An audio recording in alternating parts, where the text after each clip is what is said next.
Be all fidgety. It's okay. You can be all fidgety.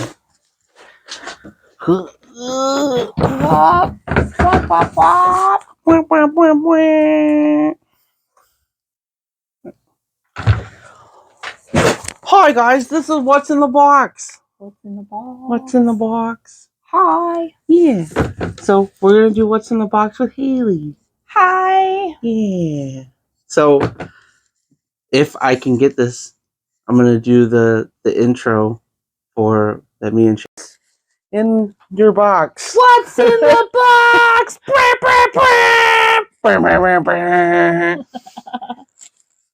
So do you want to? What's in the box? Do you want? What's in the box? Dun dun dun. What's in the box? What's in the box? What's in the box?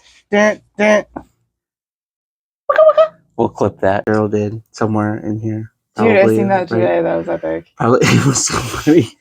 Probably like in here somewhere or before. I don't know if I can figure out how to edit that. Edit? Yeah. Okay. We'll figure that out. Yeah. Anyway.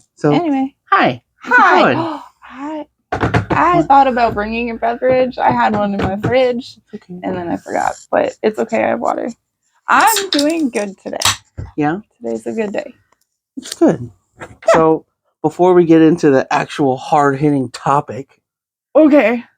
How you been? How you doing? How's life? Life's life. It's been fun. Me and my husband bought a house. Woo! Woo! Yeah, we closed August 12th. And then, yeah, so we moved in and we're unpacking. And we had some plumbing issues the last 2 weeks. So that was a fun little thing. Like, we didn't get an inspection on the house. So we kind of knew there might be problems. And but not to the extent that there was problems.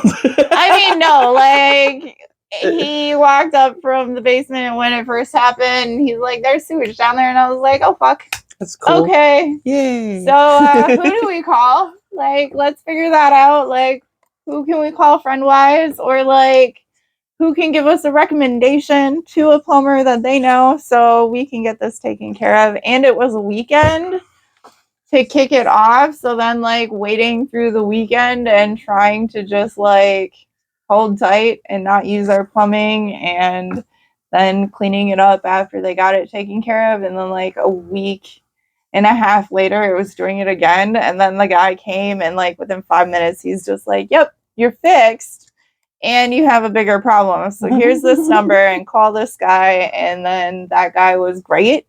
And they got it done in like half a day. So it's all taken care of. Now you don't have to worry about that. Funny new thing. So the new thing on top of that is Kevin went and installed because we got our washer and dryer delivered on the 3rd, day after Obi went to school. And they couldn't install our washer because like the old hose and where it was like water hooked up in the basement, it rusted on. So they're like, if we do this and it breaks and it floods, like our insurance won't cover it. And I'm like, okay, so just set it aside. I'll figure it out later. And they're like, but your dryer is good to go. And I was like, okay, cool. So Kevin, I can at least dry clothes. That's nice. Right. And they're just like run an empty cycle on it because they put grease in it so it doesn't rust in the warehouse, whatever. I'm like, okay, cool. I'm not going to do that until my washer is like good to go, right? So Kevin hooked up our washer 2 days ago. We were so excited. We just started a load. As it's starting, I'm like, we should probably run that empty load in the dryer to burn off that shit. So, we can dry stuff when it's time. My dryer won't start. I'm hanging laundry in my fucking basement right now. And I'm just like, bump. And then I called the service guy, and the dude who services our like area is so booked out that they had to get permission from the manager to have another service guy come service us. So they're there this coming week. So Wednesday that'll get serviced. And I'm just like, this is cool. So with all that fun, how is it different from renting to owning? I mean, Like, Does it feel okay? How about this? Positive note. Does it feel better? it does. Does it feel better like owning your own home? Yeah. Well, number one, like we went from a 1-bedroom tiny apartment, like tiny space, to now a 4-bedroom house that's 2 stories and a basement. So like we have all the room now, and it's like the cleaning is less on me because like everything's put away and there's not clutter yet. Like it's our first 2 months in there, and like we're still unpacking, but it's like we need to accumulate things to even finish packing, like bookshelves or bookcases and like things for my office, and like to get the rest of it like put away. But it's just like I have such, my mental health is like complete, like I wouldn't say it's a complete difference, but I have so much more space and freedom. Like I went to Michael's today and I like have so many micro projects I want to start doing and creating for like side hustle, like for fairs next year. And I wanted to tackle them and start doing them earlier this year, and I couldn't because just like the space. Where am I going to store these? Like I want to make these like crocheted dolls, but they're like, I don't know. I'll show you a picture later. But anyways, I want to make these, and like to make a bulk of them, it's gonna take space. So like, where can I store them over winter while I'm making all of them so I can sell them next year? Kind of a situation I couldn't do that. So this morning I went to Michael's and I bought canvases so me and Opie can paint this week. And I bought like matting for my crocheting projects. Cause like I was sitting upstairs with her yesterday on like our balcony and like letting her get some sun and play. And I was like, I was listening to your podcast. That's nice. At least somebody was. That's nice. I was listening and I was just like, I could so be crocheting right now, but like to start my project, I need the batting. So like I went and I got the batting, and then what else I bought Mod Podge because I'm paper bags. Collect paper bags for me if you do. Yeah, I got a bunch of them if you're really cool. I'll take them home with me. But I'm making like little artsy books out of paper bags, cool. Like with folders and like little, so you can like paint with like a paint book, or like you can create whatever in them. They look. There's cool. They have the same type of deal, but they have these books. I bought one a long time ago. It's I can't remember which. It's basically like destroy this book or whatever. Yeah. And they have a whole bunch of stuff like that. It's for like ADHD people or whatever. Oh, nice. But every page has like a thing that you can do. Like one of them is like paint whatever you want on here. And so like it has paint all over it, but then like there's another one of like write all the things that you're frustrated about and then tear it out. Oh, neat. Like every page has like a thing that like you can do, but you don't have to worry about like the integrity of the book or like ruining it or whatever. Like the whole point is to basically ruin the the book, just but it has do it in your own way. Yeah, but it has like all these like cool, like one of them. That's cool. But yeah, it's just like you can create whatever you want in it. And like it's all recycled stuff other than like the Mod Podge. That's cool. Yeah. So other than like having more space, because I know that was a big thing like for Cheryl too, that it was more because we were living in like a 2-bedroom apartment with the girls and whatever, and it was small and it was a shitty apartment to begin with anyway. But because of the space wise, like that would be overwhelming for her, because she would like get in this mode of like, yeah, I want to clean this or I want to like do this, but just the constraints of like, okay, if I do this, that's a half of the living room that's no longer like used or whatever. So I would assume like you said, I would assume like having a bigger space like that would be less of a like a burden of like I can do this because it's not gonna and like take up my life. Well, that's exactly it. Or it's like I'm gonna sit down and do this crochet project and it's gonna take up all my time, but in that moment then I need, because I have Opie, my 4-year-old daughter, So it's like I need something for her to be doing while you're or doing like it. playing while I'm doing it. So like I can keep counting my head with my crocheting and stuff. And it's just like, okay, but then we only have so much space in our living room. Like we had a living room and that basically also housed like her dresser and clothes, her toy area, our like sitting and living area where we hung out. And then we had our bedroom, which had our sleeping area and all our clothes, and then we had our kitchen, which was micro. So it's like even to want to bake with her, like to You even have to push start, everything you else have out of the to room. like first you got to do all the dishes, and then it's starting the task. But in order to do that, you have to have enough space on the counter for you guys to do it together, and then to not you lose your mind while like trying to do it with a 4-year-old, because that's a thing. It was a lot. It was a lot trying to live 3 people in that small of a place. So like by the end of it, I was like at my wits end pulling my hair because it was like damned if I do, damned if I don't. Like I could spend my entire day cleaning. And by the end of the day, because I have a kid, it's going to be in the same condition. Or it's because I'm like a very granola person. Like I cook everything from scratch, or I try to. Like it's all making the meals with intention, and like in order to do that, you make a lot of dishes, and like you can do the dishes beforehand, and by the time you're done, you have a sink full of dishes again. So it's just like it was that ongoing cycle, and now it's like I have the space, but I also have a dishwasher, which is a win. It's such a win. I fucking love that. And Opie is like old enough now; she'll be 5 in October, so like she's putting away the dishes out of the dishwasher, and like that's nice. another help and a win, because like that's we're us working together and having community, which I was just like, no, let me do it, because we're in such a small space and I can't watch you do that and like find my own thing to do and futz over while you're trying to figure out what you need to do in a positive, good way.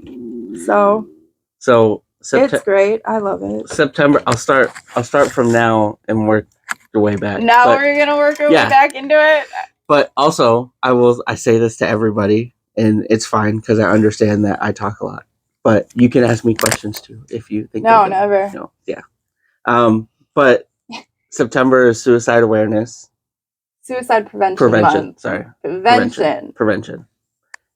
So I will start with now, and then we'll work our way back. How is your mental health as far as like your depression and suicidal thoughts now compared to how it was before? Every day is a new day. Kind of like AA. Like every day is day one. I have lived with depression majority of my life. Like majority of my life has been in some sort of episode. I've been diagnosed. I don't medicate. I work with my body and my seasons, and like my awareness of depression now compared to like teenage angst Hailey is completely different than where it's grown. Has that in so many ways? I would assume that that's helped, but has that helped in a way of like seeing it, being able to recognize it sooner now rather than before, where you're just like, oh, I guess this is how life is? Yeah. Is that more helpful that you are able to recognize it, or is it just kind of like you just kind of understand that this is like the river, the river that you're going down? Whereas like I would assume like before it was kind of like I'm in this like river of depression, and like I don't know why I'm having these thoughts or feelings, or I don't know how to fix these things, or I don't know what will make this feel better or whatever. And now that you're at least aware of it, it's easier to kind of pinpoint of like, oh, I need to go outside, or like I need to drink coffee, or like what tools are you gonna use to get out of it? Yeah. Like Yes, definitely. So I'm a lot of my triggers, I would say, for my depression are like very much of like wounds of abandonment or like judgment or like so a lot of it comes up in my parenting and like mother wounds and like that way it's just like how I react to my daughter is very much like goes back to like It kind of when I coincides was a with your kid or like my childhood, and then I get stuck in the loop of it and like I go instantly into reacting instead of like taking a beat and like okay, what is she trying to like communicate with me in this moment or what am instead? I really upset about? Or in like this? what am I freaking out about? Like who's observing this situation and like instead of like it being the the the loop of it. And I used to sit in that loop and that loop would like then bring on my anxiety and like my the constant loops of like my self-worth and like well I'm not a good mom and because I am this angry person I can't be the person that she like needs. she needs and she deserves and like why is this so hard for me and why am I always in the reaction of anger like and then it'll paralyze me to where it's just like okay I can't I'm like completely shut down I can't I'm in the fear of like I'm doing more harm than good so I'd rather just sit and like not do anything at all and then I completely cut myself off and I disconnect and then you go into the spiral of like I haven't done anything because I'm not doing anything and it's like it's most of the time it's like situational or like a trigger that brings me back into it or it's just like me going and going and going and you know taking care of myself but not as great as I could because I'm always pushing it because I wear other hats. It's like I'm a wife, I'm a mother, I'm a daughter, I'm a friend, I'm an employee like and at the same time when half the time it's a struggle for me to like force myself out of bed like and another like there's so many reasons. It's not even just like situational or like wounds. It's like my physical pain. I have a herniated lower disc, my L5S1. I had surgery on it a year and a half ago. Sounds like a good cheat code. Right? The surgery failed. I actually start Monday with a personal trainer, so I'm doing something to strengthen my body to help with my pain. But like that's another thing that really wears on me is I wake up and I'm stiff and I'm sore and like moving and kids don't give a shit and kids don't give a shit like she's just like oh hey mom and I'm just like you want to go you want to go you want to go you want to go I need a minute like I need a good hour and a half for my body to warm up and for me to start moving and I have to be moving right out of bed for me to feel okay. Like if I sit down and I like try to enjoy my coffee, I'm doing more harm for myself because I'm just sitting like I'm a walking contradiction. a literal walking contradiction. So it's like the mental battle of having to get up and then okay, today I have to be mom right off the bat and I have to go to work and then I have to get home and I got to do all the house things and after a while it's just like you're burnt out. And every little task feels impossible and then you notice more and more like you're drinking less water, you're not eating as much, you're not going outside and like grounding yourself, you're not taking deep breaths and like trying to filter out everything up here, you're just collecting the noise and like spiraling in it and then it's just like well shit. You know the hardest thing, and me and you have talked about this over the years, but the hardest thing for me to learn and still now, especially with like on the move, on the go, like I gotta do this, I got this, I gotta pick the girls up from here. I got to do this.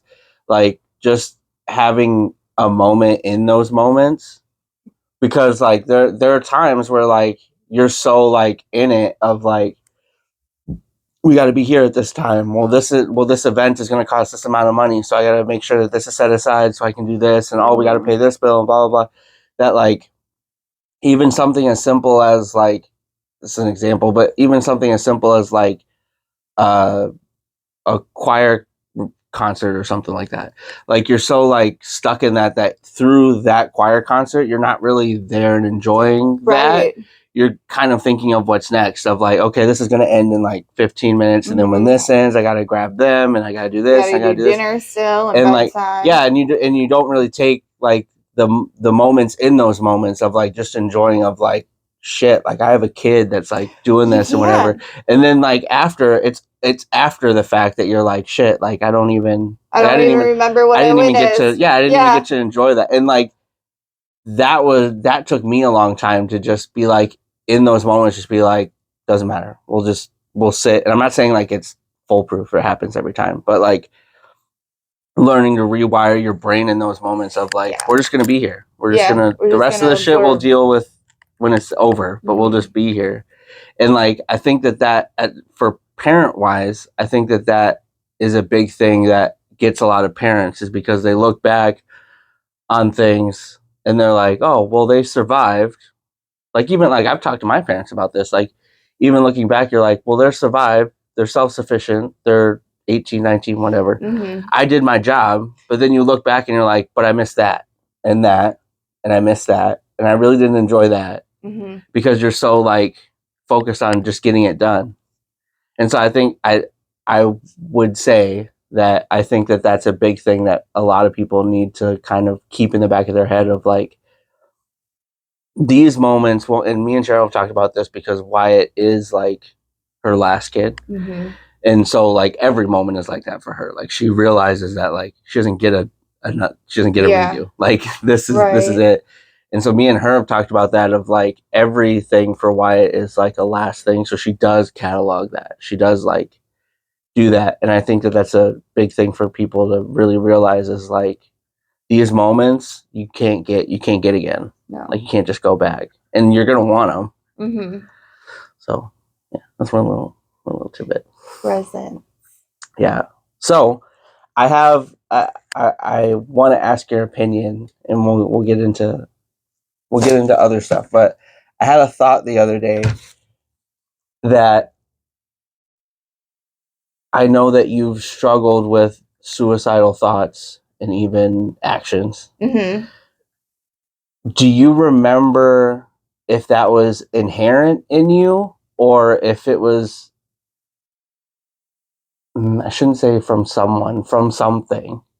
Like, just that thought of like, was it inherent in you of like, oh, this would be a whole lot easier if I just wasn't here? Or was it like you heard somebody or something say that, and then when you got those thoughts, it was like, oh, well, this person had that, and this was their like thought or solution. So like, it was a learned nature.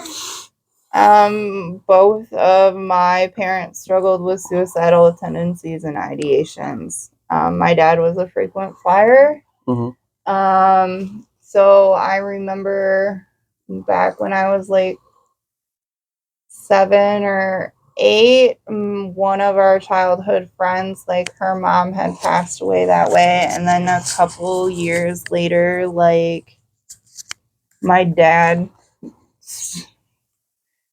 had attempted, my mom attempted and had brought it up years later, like explaining a situation or why we went to a certain hotel one weekend, and like the whole backstory to it.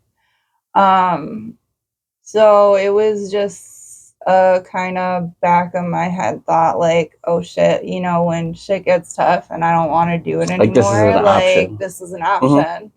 Whereas like the way I hope to like come up to difficult situations and present it like in front of my daughter. Like I would hope that like shit, I'm going through a hard time and there are other options out there. For like sure. I use this I use this reference with somebody I was talking to about this, of like, that's why I asked you, is because like I feel like there was, and I wouldn't say purposefully necessarily, but I think that it was just a common thing for our parents or people in that generation to just kind of talk about suicide in such a, not that it wasn't in a reverent sort of way, but just kind of in a casual way of like, oh yeah, they committed suicide, or oh yeah, this happened, or like, to where like I don't think that they really realized the impact it was having on the children around them. And like I said, I wouldn't say that it was malicious or intentful, that they did it with the intent of like, hey, like you could do this, but obviously kids pay attention to everything, right. and so like just having like people talk about that with such in such a casual way, I feel like put into a lot of kids in our generation, and especially like a little after, of like, oh, this is just a normal thing, instead of talking about therapy or talking about coping mechanisms, or talking about like those things, because I know that when I was younger and had those thoughts, like I didn't even think about that stuff. And I feel like if I would have at least had that as like an option, or a popular opinion, so to speak, that I feel like I would have leaned more towards that than just the "this is hard, I don't want to be here anymore" like thought process sort of thing. So I would say to you, or I would ask to you, of, did you, I know now but when did that kind of happen for you, where you kind of saw like a different path for that? Like, as far as like, it wasn't definitive of like, I don't want to be here anymore, so I should just do this. Of like, I don't want to be here anymore, but I could try this, or I could like. No, my head still spirals. Like, at least once or twice a year, I will have a thought process. And I lived on the like railroad tracks. So it was a common thought that I would just go sit my ass outside and hang out. I said this to me and Cheryl talked about this before, but I said this to my dad. Me and my dad talked about suicide and stuff a couple years ago on the podcast, actually, or on one of the podcasts. And he asked me, and I know what he was getting at, but he asked me, he's like, I know that you've been suicidal in the past, but has it gotten better? And my answer always is, and it's not meant in like a, oh, feel sorry for me kind of way, but it doesn't go away. Right. It doesn't like, it's not like, oh, I have a kid, or I have this, or I'm making enough money, or I have a stable job, so now all that's like gone. Like, no, it's like, it's just, you learn, at least for me, I've learned, I have so many coping mechanisms, it's ridiculous. But like, I just learned, okay, let me try this, let me try this, let me try this. And for the most part, once I go down that line of like, let me try this coping mechanism, or this worked this time, or once I start going down that, it kind of kickstarts my brain into like, okay, like we don't really like, this is just a spot of the moment thought. Like, yeah, it's not going to be like, you're not going to constantly do this or whatever. Like, you can like kind of reframe your brain of like, okay, we're going to have a good day today, like, sort of thing. But it's also not as easy as like when some people who don't deal with it, or don't deal with it in the same harshness, that they go, well, just don't think that, or just like get over, and that's not thought. And that's like, not how that works. No, it's like, oh, I had a train of thought and then it just poofed. No, like you were saying, like the thought doesn't ever like go away. It's like my awareness around my depression or my depressive episodes has grown, the growth in it. So it's like I'm seeing myself start to spiral, and it's like I had a complete disassociative like 24 hours just last weekend. Mhm. Like I felt really triggered. I got really angry, and instead of lashing out, I shut down, and I was just like, well, I'm here, but I'm not here. And after so much frustration, I just sat my ass outside for a couple hours in my car, and I was like blaring music. And it's just like I needed to process, and I didn't know how other than to like shut myself down and like think it through or like figure out what I need to communicate. Because most of the time, it's like the difference between alone and loneliness like can completely come down to the perspective and like understanding of yourself and who you are. Are you being seen in that moment? Are you being understood? Are you being appreciated? Like, are you doing that for yourself first and foremost? Because like to have that dependency that others are going to be the solution for it, that's I don't want to say toxic, but like it's like It's a dependent energy. You're gonna always need that person I use this to lean I on. use that as my reference for you and Cora for a long time. Yeah. That it took me a long time to realize that like and it wasn't on purpose necessarily, it was subconscious. Mm-hmm. Is that I used you and Cora as that, as I don't know how to make this go away. I don't know how to make this feeling better. And when I'm around them or when we do like this certain thing or like we watch movies or whatever, I know that that feeling goes away. Mm-hmm. And so it wasn't, at the time, I wasn't looking into why those things were making me feel better. It was just I knew that if I was around you or Cora, that it got better. Yeah. And so any inconvenience, anytime anything happened, it was so like you and her responsibility in my head to make me feel better. Yeah. And so like there were times I look back on, there's a lot of times that looking back on, you know, conversation me and you have had or even Cora, things that I've had, I look back on it and I was like, there was no need for you to treat it that way or to be that upset about it or to like um, manipulatively say the things that you said, knowing that they were going to say, no, I really care about you. Like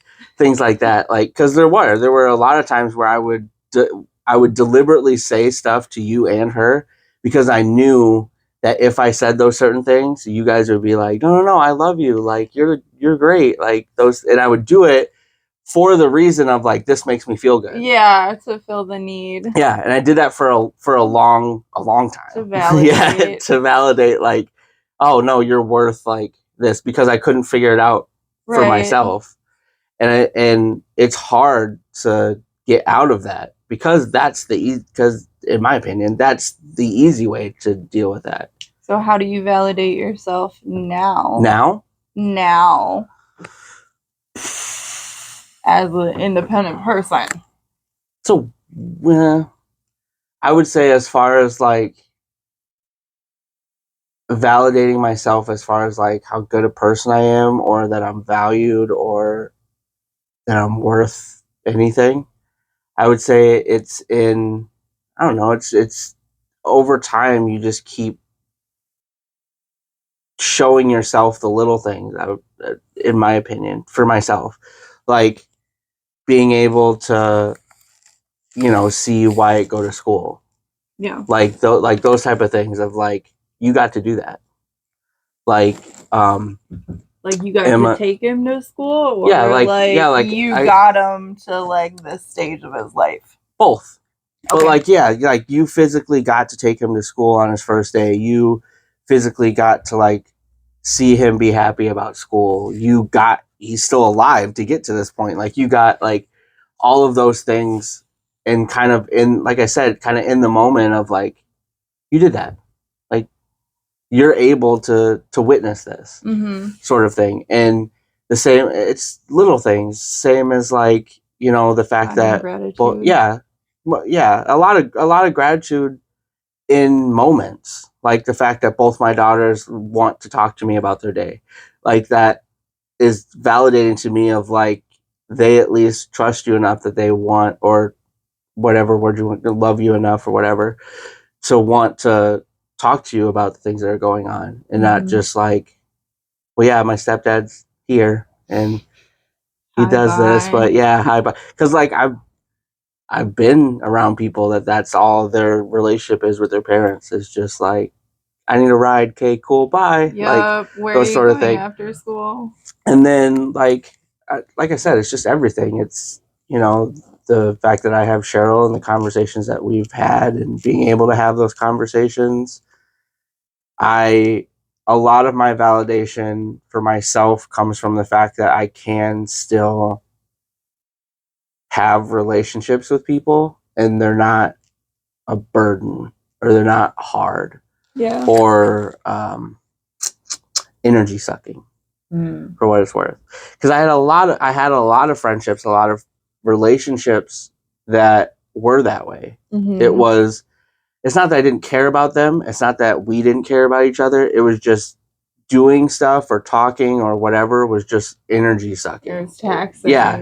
It was like I would get done with those interactions and I would just be like, I just don't want to be around anybody anymore. Or it's like even the vibe, like going into like knowing you're like meeting up with a person, like you know, like, hey, you have the time set aside for this person, and it rolls up to that, and it's just anxiety all the way to and you it. try to think of the things like, you don't like, the things you could say to not do it. Right. It's just like rolling up to it, like, why am I sitting in such shit leading up to it, when it's just like that energy of it. Yeah, I can totally. It's putting your, like, it's not protecting your energy that way. And that was a big thing that I had to learn, which has helped me over the years personally, especially with like depression and anxiety and whatever. Is that was a switch that I made for myself that helped me, is the energy you let in and give off. Because I don't think, and me and you have talked about this, but I don't think people really understand that that's a thing.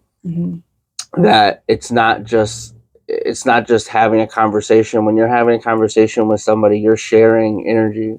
You know what I mean? Like, you're giving them a part of your energy and receiving at the same time, whether you want to or know that you are or not.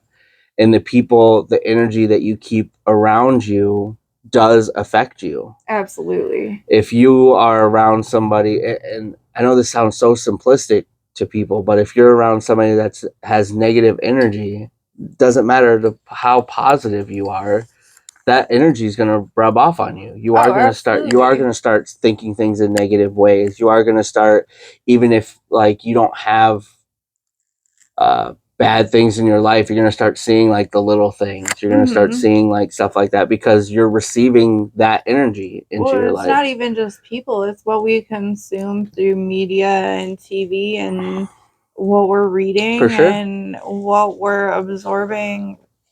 Everything. Like, if I'm like my playlist, 100%, I can put myself in I used to call it musical suicide.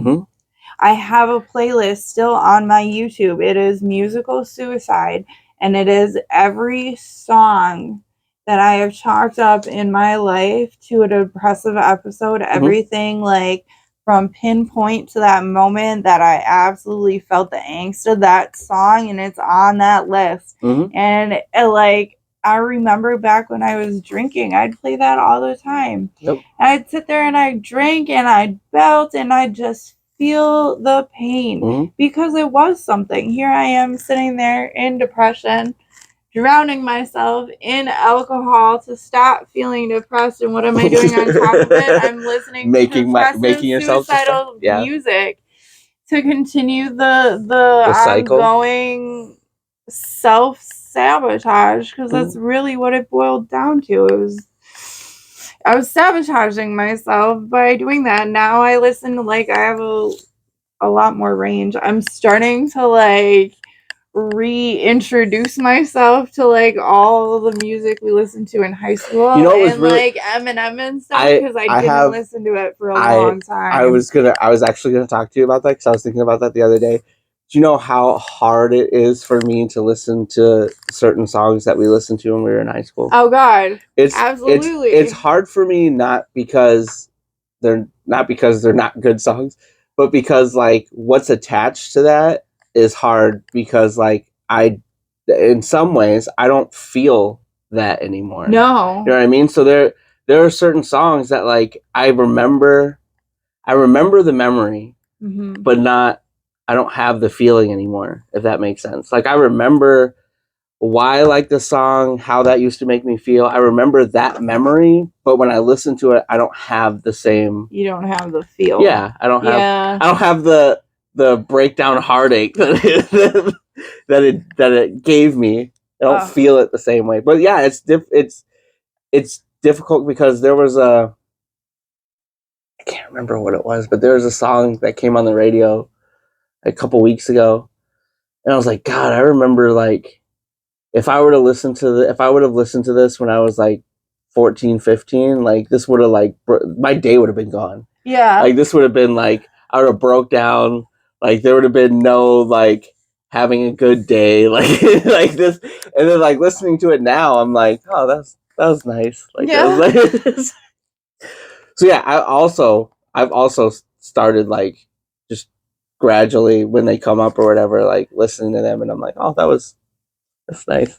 Yeah, no, the TikToks, like, because now you connect, like, YouTube music. You can add playlists or whatever. So, like, all the old, like, Simple Plan and, like, Mockingbird came up. And I just started saving them. And I was like, dude, this is solid. I have your letter in my room. Oh God, which one? The one with all the Eminem lyrics on it. The one that you wrote. Which one? There was probably something. No. It was the first one. It was the first letter you ever wrote me when you moved, like right after you moved. And it has Beautiful, Not Afraid, Mockingbird. There was another one in there too, but I can't remember. But it's in you like quoted it in like as you were writing the letter. Like it's like I have it in my room. I found it like I want to see it a couple years ago. I want to see it. I have a lot of I found a lot when we were moving here. I found a box full of like all your high school shit. All of that shit. I have one too. It's in the office. I want to go through when I'm putting it all away. Yeah. But like packing wise, I saw it. I was like, I'm not opening this box right now because I'm not gonna get anything done. I'm gonna sit there and I'm gonna read all of these, and it's gonna be epic. And but also like, you need to block off a whole week for that. But like even and I've said to that point though, I've said this about other tattoos that I have, but that's kind of why I have this one is because the one on my hand is because like Blink-182, Good Charlotte, and Avril Lavigne, like that is my whole childhood, like high school, like that was it, like that was everything about it. And it wasn't that, I mean, I still love all of them, so it doesn't really matter, but like just the memories that I have with those, they're not, at that time, I didn't think I would get to a point where those would be good memories, if that makes sense. Right. Like, I didn't think I would get to a point looking back on that where I would be like, no, I'm glad I went through that. I'm glad, like, I don't look back and reflect on it enough. Like, a lot of it's out of sight, out of mind. Well, that, but it's like to try and like pull in a memory. I like the ones that stick out are like me hiding in the library in one of the rooms because I'm too like anxious and in an episode to like function in class. Where it's like I loved, like, I have memories of dipping out of my science period for lunch hour and like going to the shop class because a couple of my guy friends were in shop class and they'd let me hide out, and the teacher like I think he knew, but he didn't really care. He was just like, yeah, whatever. And then I'd go down to lunch with them, and then like they gave a shit enough about me to like make sure I ate, because I struggled with anorexia through high school too. So it's just like I had the body image that I wasn't healthy enough, so I wouldn't eat. But then at the same time, that's feeding my depression, because I'm starving myself. I'm not giving my body nutrients, which makes me like the cycle and conditioning I spent teaching my body that I don't love it. My nervous system right now is so shot. It needs a overhaul, which I'm slowly learning to do. But like I said, my triggers or the cycles and awareness I find myself in now, when I get to that point, my episode is like mute, because I'm not sitting like in the mindset that I can't do anything about it, because I absolutely can. I can take care of myself. I can communicate. And there's so much stigma around, well, you're in the shit, no one's gonna help you. Like, and that's half the time is you're battling in your mind, or at least in my point of view, I was like, no one cares myself enough. Like, I cut myself off from people. I shut down, and like to the point where they're just like, oh, well, she's like that today, like cool, she'll come back alive, and she'll come back into it. And it's just like, okay, but then like you're waiting for someone to reach out to help you, and you're not willing to reach out and ask for the help. I think it's so important, my personal opinion, and there's a lot of other spiritual stuff that goes into this that you're aware of, but I think it's important for people to really, if they do have friends, or if they do have like even siblings or whatever that they really care about, to kind of be aware of like, not everybody wants you to pick them up and take you somewhere and be like, it's gonna be okay, or like they just want the acknowledgement of like somebody is there, right? And like, and I've done it to you many times, even when well, as far as I know, even when like nothing's really wrong, of like I'll just be sitting here and I'll be like, or I'll have a dream, because dreams are a big thing for me. But like I'll have a dream about somebody and I'll be like, hey, are you all right? Like, just as like a, even if nothing's wrong, like just as like a, hey, are you good? I mean, like right off my bat, for your son's birthday, like I was not in a good headspace at all that day. I was really hard on myself, and I was in the thick of it. And you just looked at me, and even just the like simple, and Zach's known me like majority years we have been friends. So like he knows, like me saying yeah, I'm fine, half of our life, half your life, half our life. That's crazy. Yeah, it is. But it's just like, you asked and I was like, yeah, I'm fine. And you're like, you don't look fine. But like he had the care enough to be like, I know you're lying to me, why? And it wasn't even like and it wasn't even a call out. It was just like, and it wasn't a, we need to talk about this right now either. It was just like a, hey, I acknowledge. Yeah, I acknowledge you're not okay. Yeah. Even if you don't want to tell me you're not okay right now, like I see it. I'm gonna say, hey, but you saw that, where like, I don't know. It can be hard to want to burden yourself and everything you're feeling on another person. And I struggle with that, especially. And that's a big thing that especially people with depression struggle with as a whole, is that they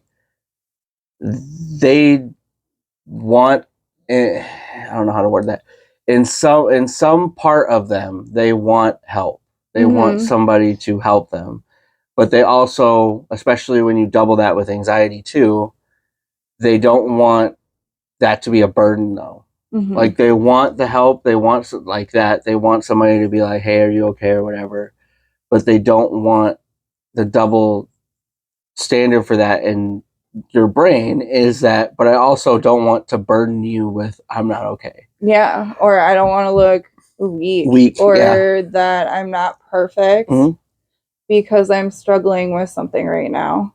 And it can be like, because it can be like, depression can be such a snowball thing where one instant can trigger a whole thing, and it becomes like from this snowflake to a snowball in a matter of minute, like days, because it's like that just small thing just built and you allowed it to build. Whereas like, so saying, hey, in this moment, like I'm feeling shit, I'm having a hard time with this, can we like backtrack? Can we understand? Can we talk? Can we work it out? No, like you have, like for me, it's just like, okay, I have this feeling, but I don't want to burden you with the fact that I have this feeling. And then it's like, I'm gonna eat myself up for it and beat myself up because I'm not reaching out. And then the longer you do that, the harder it gets. Yeah. Like, you know, like even something as simple as like, and I'm not saying you can't do this, because like even me and Cheryl have done this with each other,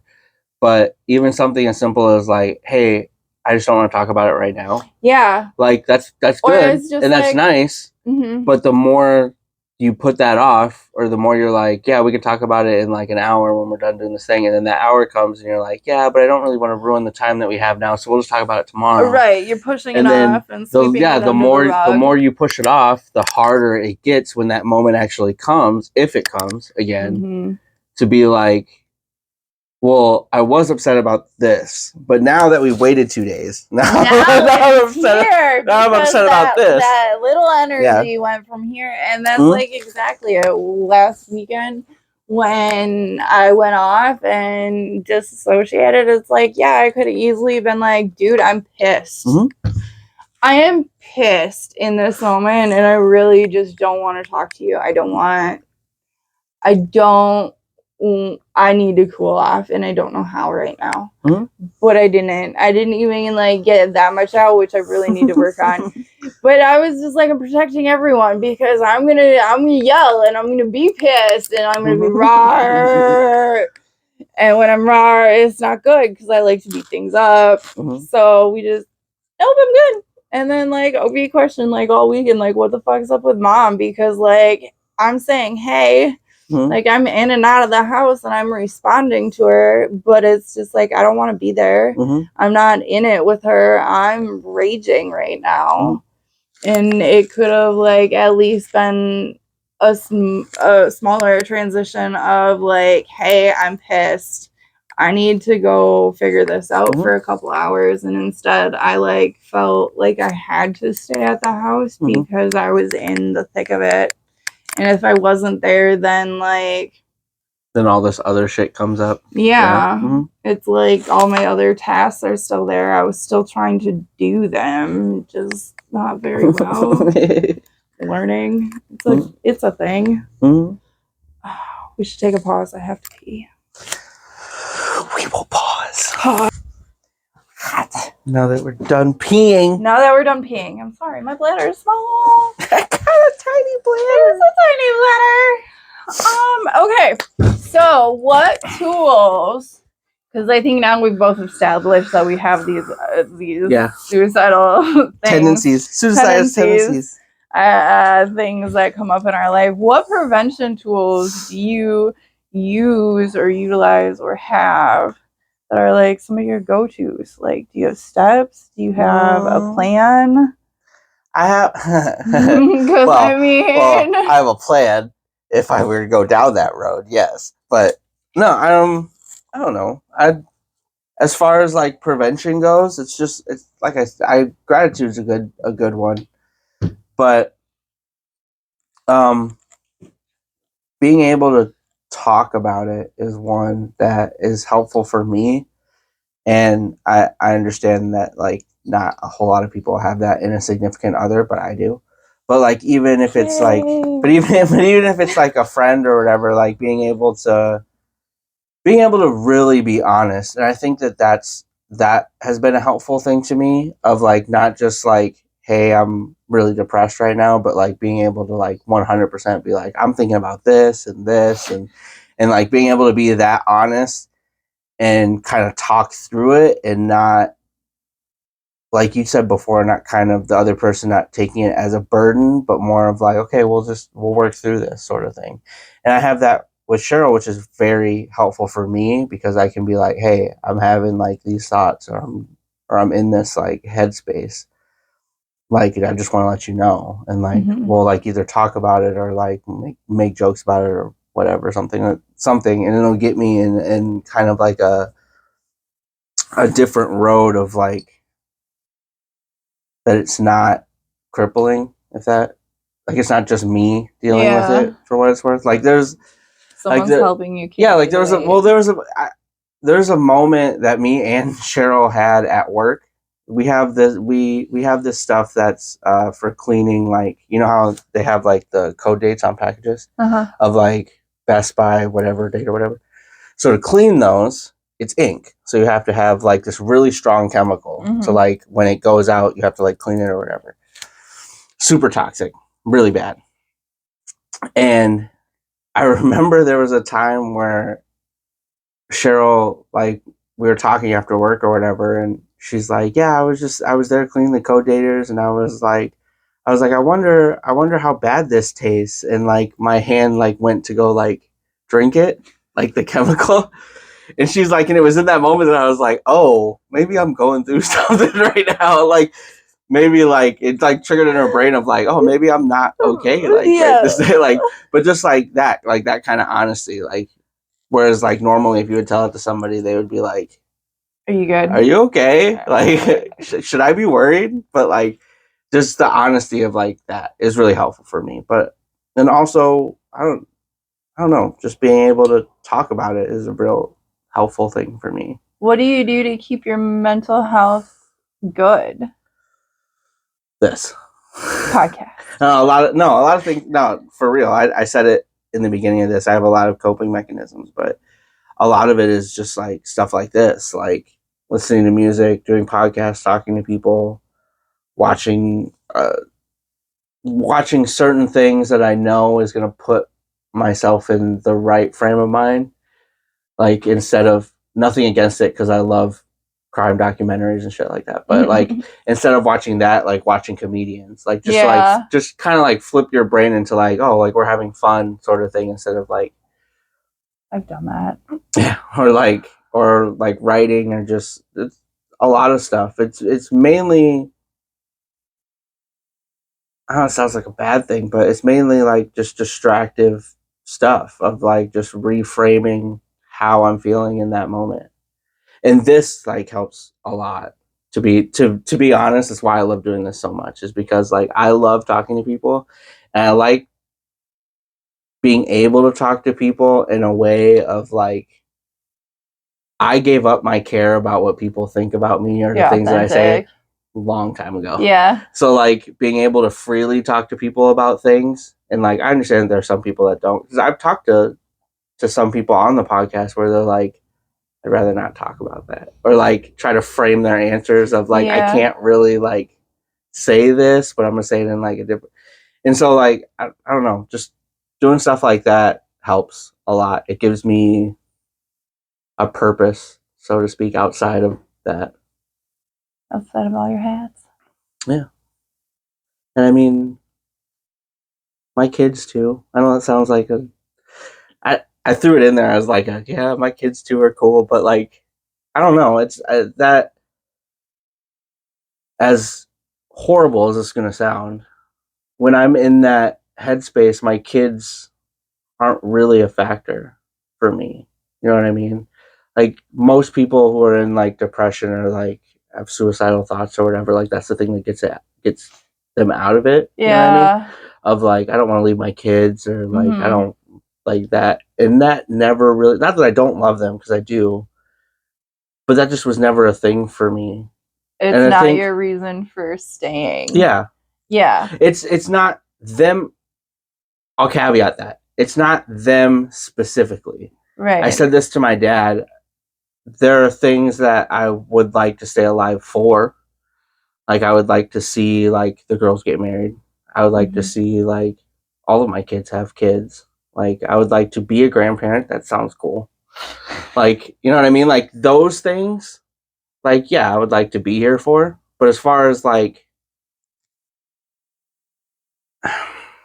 the double-edged sword, as far as, like, staying here for them, that was never a thing that, like, kept me on the road for me. And I think it's mainly because, like, I know how selfish this is going to sound, for what it's worth. Before I even say it, I know how selfish it's going to sound. Because of Cheryl, they're always going to be okay. Yeah. Like, you know what I mean? Like, if I'm not here, they're still going to be okay. So that was never like a thing for me. It was just more of a, that would suck if like this stopped right now, sort of thing. Not that it isn't a factor, it's just all the other stuff that does keep me in the right head frame does it more than that for me personally. For sure. See, like, my daughter, and this sounds really fucked up, but is like the reason I would leave. It's like, you see those TikToks where it's like your baby girl could have the best life of her life if you walk through that door. Been down that road. It's like, but the thing is, she never knows you. Like, are you walking or are you closing the door? Like, are you closing the door and really, like, owning up to the life? Are you really like, adding value to her life? Right. Yeah. Like, most of the time when I'm in my depression, my answer is suicide, is because I'm thinking I'm the worst person in the world. That you're the problem. That I'm the problem. And, like, my logic in my brain at that point was, okay, yes, it's gonna hurt like a motherfucker for them to experience this. Absolutely. Was I traumatized myself as a kid watching my parents and the results of their attempted suicides? Absolutely. But to know that they can move on from that, can survive that, and then not have the added effect of the possible, like, trauma I'm instilling, like, that grief outweighs far more than, like, I'm in a shit place right now. And, like, to come back from that is, like, so hard to try and convince yourself otherwise. Is like that I'm not the problem. Sure. Like, there's going to be so many more problems because you do it. And, like, my preventions, it's just like, well, eventually, like, I snap and I unload and I just, like, release all the tension that's built up inside, because it's, like, so much pressure that I feel.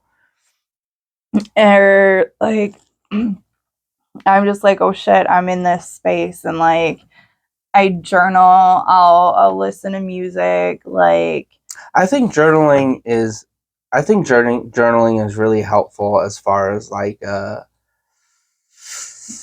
how far we've come, sort of thing. If you can be honest in your own journaling, for sure. If you can hold yourself accountable, like, even that, like, it's a great way to hold accountability with yourself to see how far you're coming, but to be able to, like, view that as a safe place, because I used to journal, I used to write, and then eventually it just got washed where it wasn't a safe thing for me to do. Or you wanted it to be better than it actually was. Yeah. Like, you know what I mean? Like, you're not writing truth, you're writing a story that sounds good. Yeah. Like, you know what I mean? Or it's like, now, like, I'm trying to come back into that. I just started journaling again, and it's like, I'm giving myself kind of, like, what to write in there. So it's like, I write where the moon's at and what the weather's at and, like, what my pain is that day, just so I kind of, like, can look back and be like, okay, my pain was really high that day. Of course my day was, like, shit. Like, look where I started. Was I taking care of the pain beforehand? But then it's just like, I'm finding on my good days, all I'm writing is just like, okay, it was a good day. But it's just like, okay, but what happened that caused it to be good? What did you do for yourself? Or like, how was your connections on those days different? Like, and actually being honest that way with myself, and even, like, more, like, even, like, more personal of like, instead of being like, it was a good day today because you felt fine or whatever or the case because is. I was productive, or But like, put that in there. Be like, it was a good day because my back didn't hurt as much, or because Opie said this cool thing, or like because I actually got XYZ done, or whatever. That way, even looking back on it, you can be like, oh, it was a good day because I was doing these things, or these things helped it be a good day, or whatever. Yeah. Because I feel like a lot of times when people journal, they journal in a. I heard a screenwriter say this a long time ago. That people don't talk in monologues, except for me. But like normal people having conversations don't talk in monologues. Yeah. They just have like kind of one word, like back and forth conversation. But when you're screenwriting, when you're writing a movie or whatever, you have to talk in monologues because it's more interesting. People don't want to watch a movie of like hi, hi, hi, hi. Like they want like dialogue. He said, yeah, she said, and so like when people journal, I feel like it kind of turns into that, to where they're writing for themselves and not writing what's going on. Yeah. Like even if they're having a shit day, they're like, but I'm really working on myself, and today was a great day, and we're really doing our steps, and blah blah blah. We didn't do any of that shit just because like it sounds good. In the journal. Yeah. No, it's like, that's exactly it. It's like thinking of the situation that triggered you and using that space. Your journal is your space.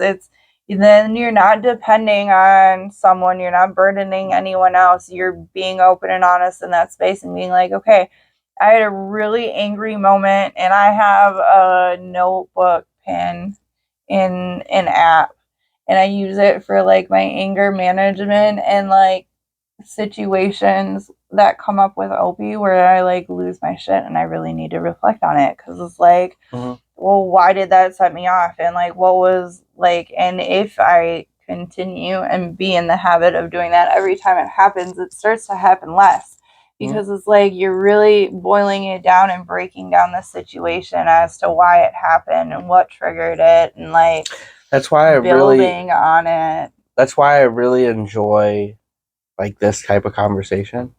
And I said this to my dad, but like there's a lot of things that I've said on here since I've been doing this 3 years now. There's a lot of things that I've said on here that are different from when we started. Because I'm different. Absolutely. How I've worked through those things are different. How I've kind of dug and got to kind of the root of it makes it different.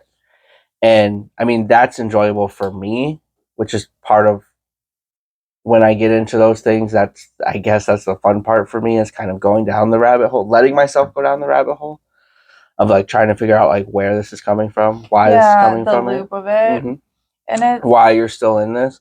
But I feel like also doing the work in that helps a lot, because it not only helps with the triggers, but it helps when you deal with it. But it helps you level up and evolve from it too. Because honestly, like the stories, patterns, beliefs we all go through and grow up with, they present themselves circle of life. Like we're constantly going in a spiral, and every time we're approaching like this new situation or wound, we have the choice in that moment to do it differently, choose differently, or to react in that same pattern and cycle and like continue the evolution of it. And it's not until we stop and take that pause and decide that we're going to do differently that we level up. You can level up your depression. It can show up in different ways. Like, are you choosing to sit with it and continue, like, what's the saying? Showing, like, spinning your wheels 100 times, doing it the same way 101, and, like, expecting a different result. You're just spinning the wheels and going crazy and perpetuating the cycle. Whereas, okay,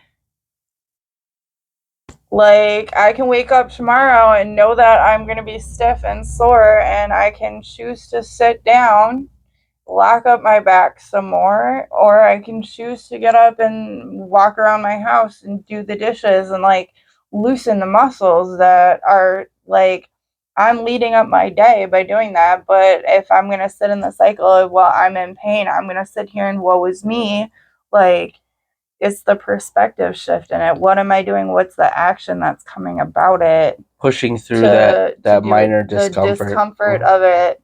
Like, and that's exactly it. It's showing up in that discomfort. You can sit there and be comfortable in the pain you're already sitting in that level of discomfort and depression that you're already at. Or you can say, yeah, I'm going to be real uncomfortable doing it this way, but there's a chance it might be different. It's the simple thing. I say this I say this to Cheryl almost every winter, but most people, and we've talked about this, being outside does so much for the human body because that's how we're built. Mm-hmm. We're made to get sun. We're made to get water. That's how our bodies and our brains and everything is built to do it. So people who get depression during rainy days or even the winter or even things like that, like, it's, even though you don't want to, going outside for an hour or just definitely being in the sun or going for a walk, or I mean, me and you have talked about being in the woods, that's Kevin, just stuff like that. It's hard. Yeah. It's really hard when you don't want to get out of bed and you don't want to get off the couch and it's warm in here and it's cold outside or it's raining and I don't want to be out there. It's easy to not want to do that, but just the step, it doesn't have to be for very long.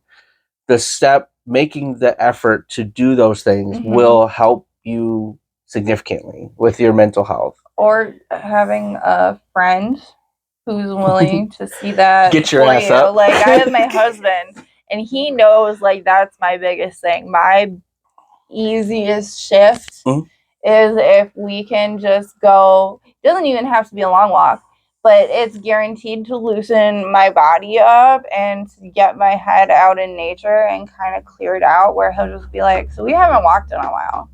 Like, or he's noticing that I'm in a deeper and darker spot. It's just like, okay, what can we do?